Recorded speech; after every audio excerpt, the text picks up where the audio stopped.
Ladies and gentlemen, welcome to today's UFC 244 press conference from the Big Apple, New York, New York. UFC 244, presented by Modelo, goes down Saturday, November 2nd, available only on pay-per-view. And in the main event, the BMF title is on the line. First to the stage, he has the second most performance bonuses in UFC history and is riding the momentum of an August win over Anthony Pettis. Here is the 209 legend, Nate Diaz.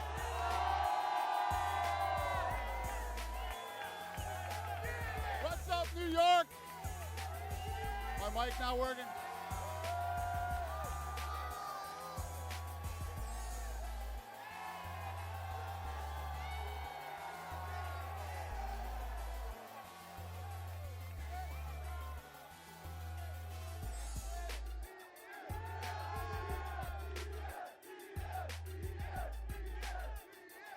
His opponent on the short list of candidates for 2019 Fighter of the Year, the owner of the quickest knockout in UFC history after his demolition of Ben Askren.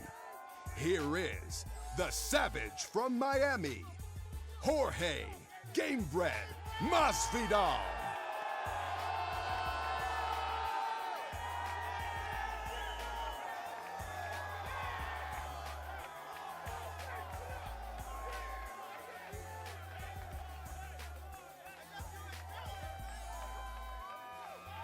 All right, what's up, New York? How are you? Thanks for coming out here tonight. We appreciate it. So for those of you that don't know, UFC 244, Masvidal versus Diaz is going to be our 500th event. So thank you guys for your support. We really, really appreciate you. Who has the first question?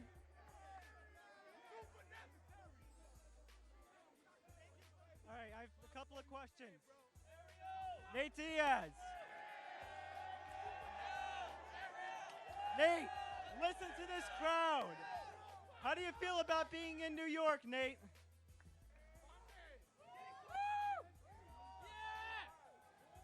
It's good. So far, so good.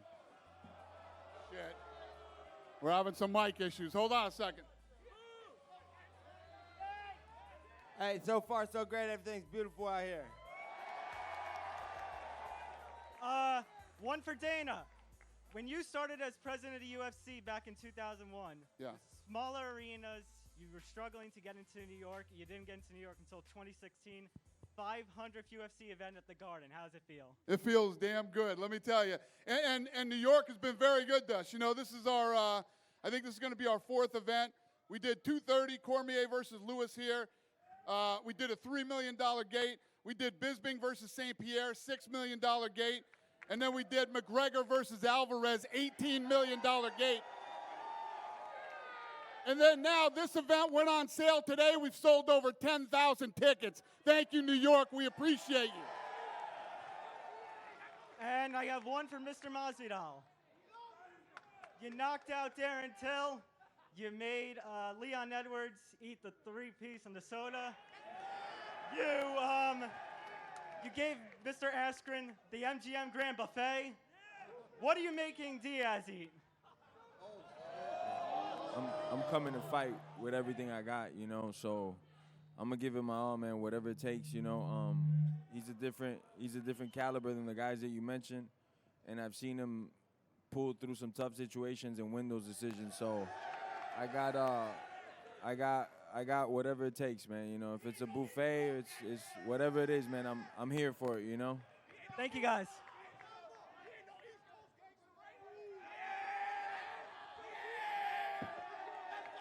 First of all, Dana, thanks for the press passes from the Morning Blitz.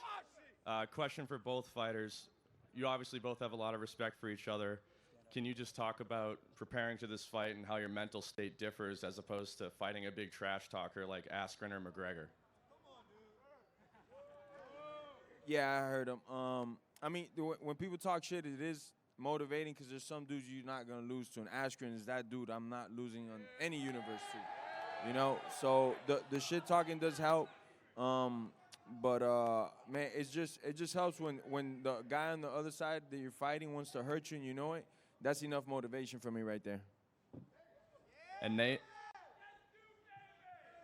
Yeah, is this working now? Yeah, it's just like I train for every fight. There's really not a lot of trash going on in a lot of fights I'm in anyways, so it's just like normal. I'm just glad to have a worthy opponent and where I need to be in. Thanks, guys. Que hola, Sadie. Hey guys, Phoenix Carnivale, Everything Martial Arts. Dana, my question is for you. So this is for the BMF belt, right? Is that really happening? Obviously, the two people here are well deserving of that title if it is going to happen. If that is the decision that was made, how did you come to the conclusion that, hey, let's do this? Was that question for me? That's for you, Yeah? Dana. Hey, Lene, what did she say? I can't. So you decide, are you 100% doing this BMF belt? And what does that entail? What is that going to be like? Yeah, the belt. So, you know, when Nate did his interview that night, he basically said, this is for the baddest motherfucker in the game. So, Who got the fastest knockout, though? Who got the fastest knockout? he was defending the baddest motherfucker in the game. So, you know, this is one of those fights that after that interview, you know, it started to build a life of its own through the fans and the media. And we didn't seriously start talking about this fight till maybe a couple weeks later in a matchmaking meeting. And I said to my guys, listen, tell me if I'm crazy, but what do you think about us actually having a baddest motherfucker in the game belt? And my guys loved it, and we started talking about it, so I went in with the design team at UFC. Right. We started to design it, and I will physically have that belt when I come back to New York. It'll be ready. And, yeah, that's how it happened. Well, I can't wait to see it. My next question is about matchmaking. Now, basically in the media, it's been said that the situation with Covington and Usman is about negotiations, money. Can you tell us what's really going on with that, and is there any new news? Was that for me again? Yep. Yeah. Who are those guys? Repeat the question. Well, Masvidal. Next. Next question, please. All right, I'll ask you. Order in the court. So here's the thing with that. Obviously, you heard me say in interviews after that fight that was the fight I was going to make. Right. Right? So Colby Covington can say whatever he wants. We make fights for a living. That's what we do. We go after guys. We say, this is next. This is the date. Do you want the fight? Right? And obviously, you know, he wanted more money to fight Usman. We went back and forth. This is the second time he's done it. He had a fight in Dallas, too. So we said, if you don't want to fight Usman, then we'll give you Tyron Woodley. He turned down Tyron Woodley, too. You either want to fight or you don't. We can, you know, when Colby Covington's ready to fight, he'll let us know. This matchup is obviously fan favorites.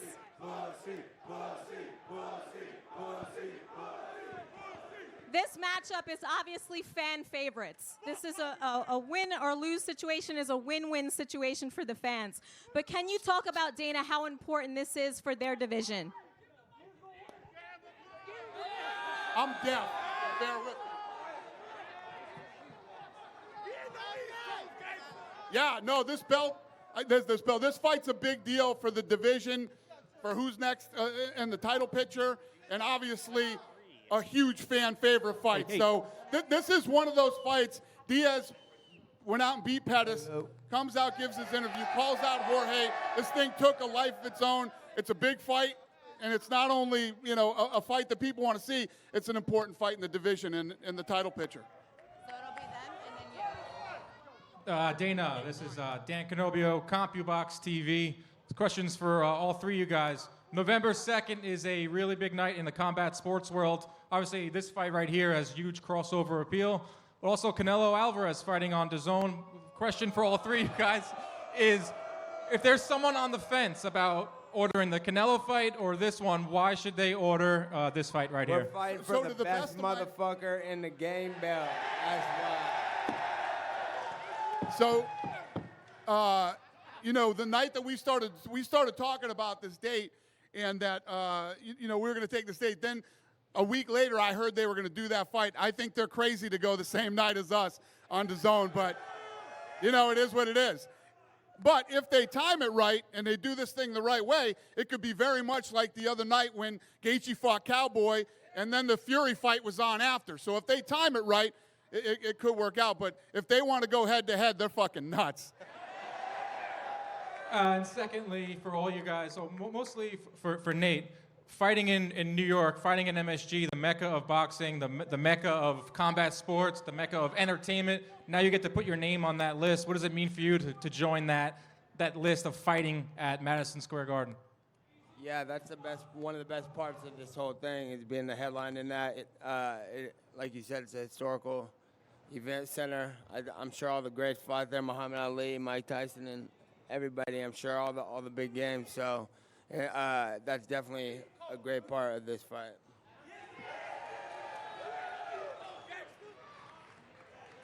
What's going on, guys? Welcome to New York. Stan the Man here from Menace and the Man. My first question is for Nate. Nate, what are the chances that we can get Nick in your corner for this fight? If anybody talks to him, tell him to come through. He's my corner man. Dana, let's make that happen. And another one for Nate. I smelled some weed earlier. Was that you backstage smoking? Man, I smelled it as soon as I came out here. It's you Yeah. guys. Jorge Masvidal, nobody said anything about how sharply dressed you are. You look amazing. My question for you is, if you are able to defeat Nate in November, what do you want next? A 170-pound title shot or Conor McGregor? Well, you can't ask me. The man right here said I'm too much man for that dude, so don't bring that dude up no more in my interviews.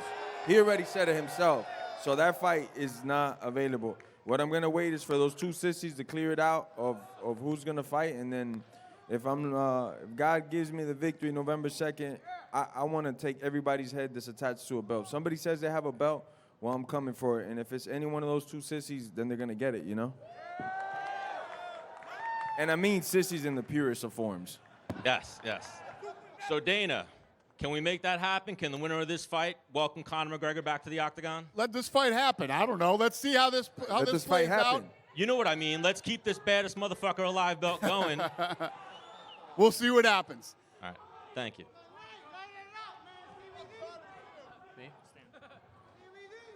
Hey Nate, how are you? It's been it's been a while since. Can you hear me, Nate? You made a very quick turnaround here. We saw you in August. You returned in November. When you left Anaheim after the Pettis fight, did you think you would return this soon? I just knew that if these guys all came correct, so that's what went down, and that's what I was looking for. We've heard Jorge's side of the story on how this fight came together. Colby's talked about it. Kamaru, from your perspective, how did it all come together? After when I asked to defend it against Masvidal, I'm pretty sure it was a wrap right there. That's when it started. I only asked that because it seemed like there was an offer for Masvidal to fight Usman as well, but it seemed like he was more interested in this fight. You can fight for phony belts, or you can fight for the best motherfucker in the game belt. And how do you feel about the UFC actually making this title? Did you think that would happen, or did you think you'd have to produce it yourself? No, I think it's, yeah, my man, I made it happen, that's why. So you're okay with that? That's what it is. All right. Jorge, I like the getup. Tell us the inspiration behind Thank the you, suit. sir. I'll let the people answer it. Get him, because he doesn't know. Okay. And also, I just want to ask, you've been called Street Jesus, you've been called Cuban Jesus, but I don't see you actually sort of calling yourself that. How do you feel about people comparing you to? I'm in no shape or form Jesus or God. I'm nothing like that. I got one talent. I can baptize people, but I'm not God or nothing like that, man. Thank you. You're welcome, sir.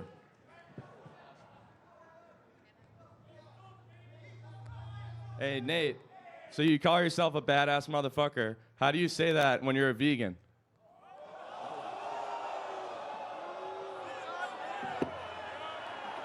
I'm harder than anybody here. What's up? I guess we'll find out then. Step your game up, dog.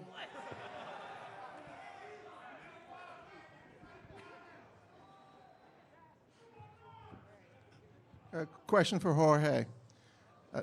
When this year started, you've had a great run in 2019. Your star is on the rise. You're sitting here, beautiful backdrop. Just talk, fantastic suit. Just talk a little bit about your rise through this year and how comfortable you feel in the spotlight.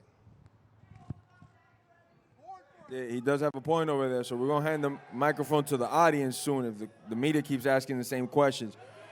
But I love it, man. I'm ready. Me sitting up here means more zeros in my bank account, more money for my family, so I'm ready for it, man. I've been doing this for a long time. I love to compete. I love to compete at the highest level possible. I love knowing that the opponent in front of me is somebody known for kicking ass, man, because that's what's motivating. And I'm more motivated than ever, bro. You know?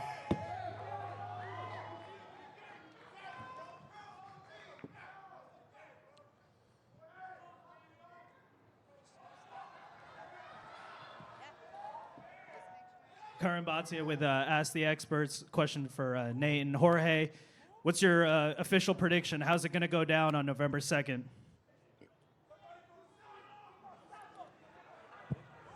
I envision myself with my hand getting raised at all costs. Whatever hell I got to run through, whatever desert I got to go through, mountains I got to climb, that's how I envision it, man. The only person that believed in me since I started fighting is me, and that's the only person that still believes in me to the end, man, is me. So I'm going with me all the way, my brother. That's a dumb question. And Nate, any prediction from you? Yeah, I'm coming to win. Thank you. I'll take a couple more questions. Go ahead, buddy. All right, so Nate, I know you've come out with your own cannabis strain. I got people asking me, when's it going to be available internationally? People in Australia, Melbourne, they're asking for it.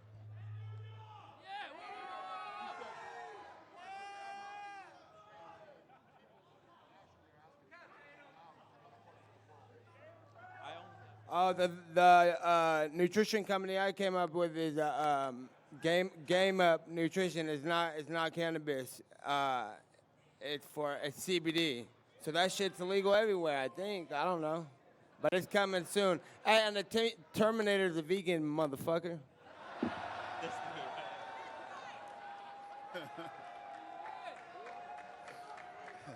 So obviously very respectful for both of you guys. You both respect the gangster, the realness. After the fight, are you guys sharing a joint or a drink? A joint, preferably. Oh, man. Are you good with that too, Nate? Both, if I win. All right. We'll take one more question. Who's got the last question? This one's for Dana. Since we're in New York, I had to ask you, have you bought your Pats Super Bowl tickets yet?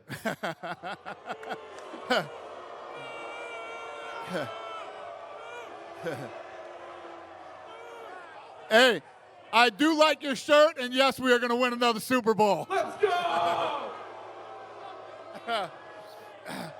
All right, listen, I'm going to square these guys off. Thank you so much, New York. We appreciate you.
Face forward, boys.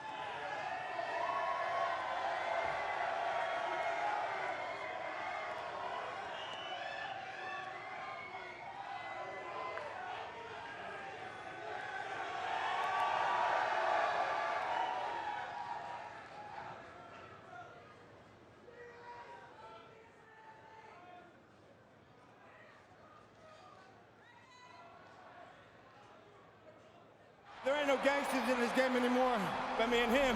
But he ain't no West Coast gangster. That will be a fantastic fight.